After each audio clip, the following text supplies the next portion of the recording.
हमारे साथ बातचीत करने के लिए उत्तर प्रदेश के उप मुख्यमंत्री केशव प्रसाद मौर्य। मौर्य जी, एक तरफ तो बीजेपी 2019 के चुनाव के लिए नए नए गठबंधन के साथी ढूंढ रही है, लेकिन 2014 के साथी जो हैं वो धमकी दे रहे हैं। वो कह रहे हैं कि 28 फरवरी को वो पार्टी की बैठक करेंगे अपना दल और निर्णय लेंगे वो एनडीए में रहेंगे या बाहर जाएंगे।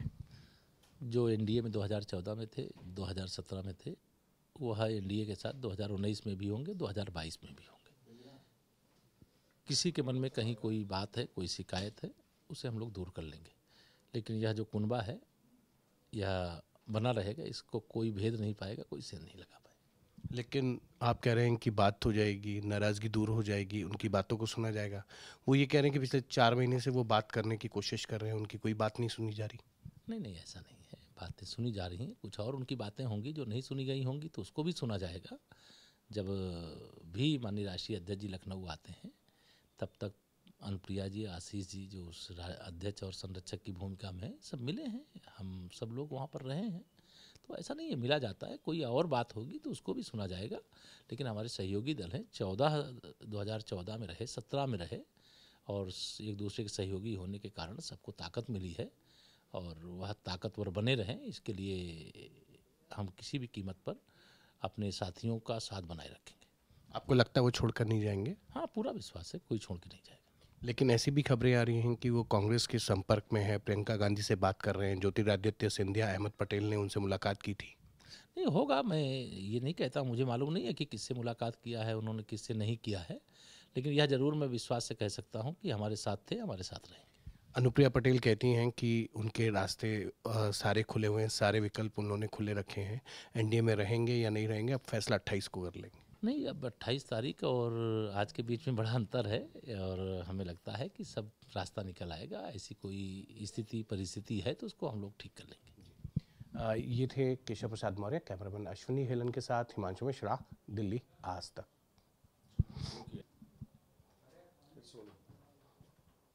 हमारे साथ बातचीत करने के लिए हमारे साथ बातचीत करने के लिए यूपी के उप मुख्यमंत्री केशव प्रसाद मौर्य। मौर्य जी, आज जैश ए मोहम्मद के 2 आतंकी जो हैं सहारनपुर के अंदर पकड़े गए हैं। पुलगांव आतंकी हमला जो था उससे जोड़कर देखा जा रहा है इस पूरे मामले को। देखिए, यह उत्तर प्रदेश की एटीएस की बड़ी सफलता है, जो देश के लिए जो इस समय सबसे बड़ी चुनौती के रूप में जैसे मोहम्मद नाम का आतंकी संगठन है, उसके 2 आतंकवादियों को यहाँ पर पकड़ा गया है। जो भी उत्तर प्रदेश के अंदर या देश के अंदर बचने और छिपने की कोशिश में है, तो मुझे लगता है कि यह अब संभव नहीं है। ऐसे आतंकवादियों को खोज निकाला जाएगा, उनको पकड़ लिया जाएगा, या तो उनको जहाँ भेजना है वहाँ भेज दिया जाएगा। अब पाताल में भी छिप करके आतंकवादी बच नहीं सकते। मतलब अगर आपके एटीएस ने पकड़ा है 2 आतंकियों को, तो आपको लगता है बहुत बड़ी सफलता अर्जित की है? निश्चित तौर से सफलता अर्जित किया है, उस टीम को मैं बधाई देना चाहता हूँ।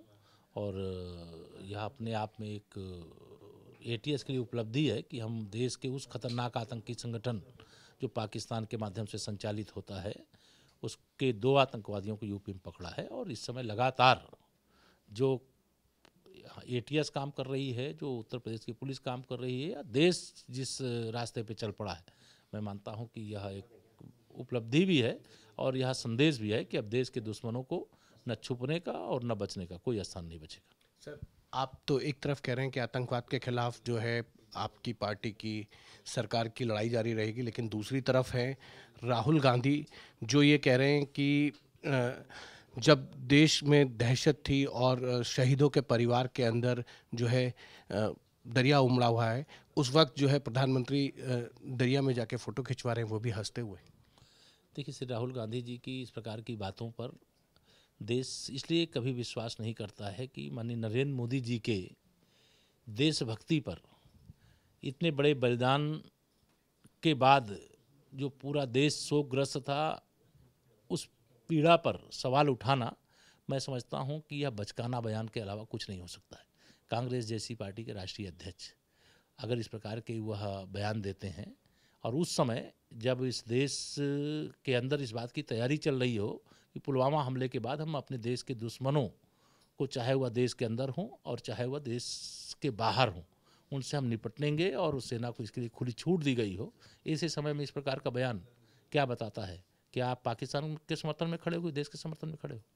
सर एक बात, वो यही नहीं रुकते हैं, वो ये कहते हैं कि पुलवामा में 40 जवानों की शहादत की खबर के 3 घंटे बाद भी prime time minister film shooting करते रहे। मैं समझता हूँ कि वो क्या शूटिंग कर रहे थे, हम लोग ये सवाल नहीं उठाना चाहते। हम देख रहे थे जब उन शहीदों को श्रद्धांजलि दी जा रही थी, उस समय राहुल गांधी जी मोबाइल पे थे, मैं देख रहा था, आप ही सब लोगों ने दिखाया था। ये सवाल उठाने का समय नहीं है।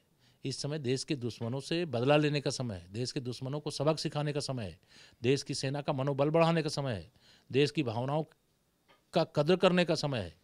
और माननीय नरेंद्र मोदी जी के नेतृत्व वाली सरकार कड़े से कड़े, बड़े से बड़े फैसले लिया है और लेने के लिए विख्यात है। और हमारी पार्टी का यह भी मत रहता है सदा कि देश के हित में अगर दल का नुकसान उठाना पड़े तो भी हम स्वीकार करते हैं, लेकिन देश के हित से समझौता स्वीकार नहीं करते हैं। यह एक संदेश लगातार देने का काम किया गया है। और इस घटना में भी आप देखेंगे कि देश के दुश्मनों से निपटने के मामले में जिस प्रकार से माननीय प्रधानमंत्री जी के बयान हैं, संदेश देशवासियों को है, इससे कड़ा संदेश कोई दूसरा नहीं हो सकता।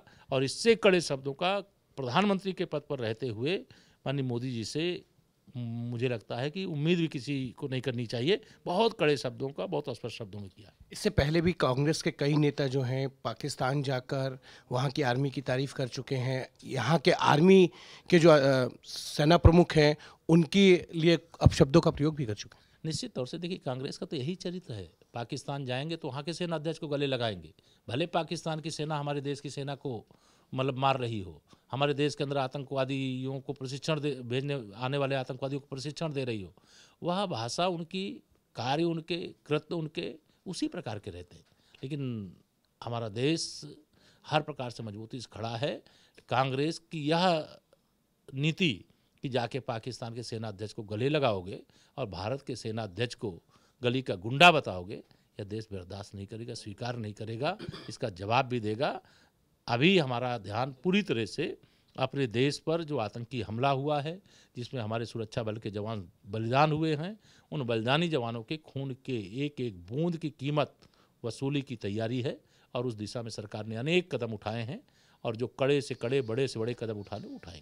सर एक अंतिम सवाल, आपने सेना की जो है वो टोपी पहनी हुई है, ऐसा लग रहा है कि आप भी आज जो है बॉर्डर पे जाके लड़ाई लड़ने के मूड में हैं पाकिस्तान के खिलाफ? नहीं, कल मैं हरियाणा प्रदेश भारतीय जनता पार्टी का एक कार्यक्रम रोहतक में था, तो वहाँ पर सेना के जो रिटायर्ड अफसर हैं उनके साथ बैठने का कार्यक्रम था।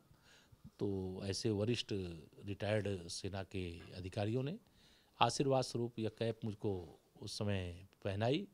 तो मैं तो उन अपने सेना के रिटायर्ड अफसरों के सम्मान में, या सेना के जो हमारे बलिदानी वीर हैं उनके सम्मान में मैं इसको धारण करके रखा हूँ कि ये कोई हमारे मतलब जो हम नित्य पहनते हैं कपड़े उसका हिस्सा नहीं है, लेकिन मैं उनके सम्मान में सदा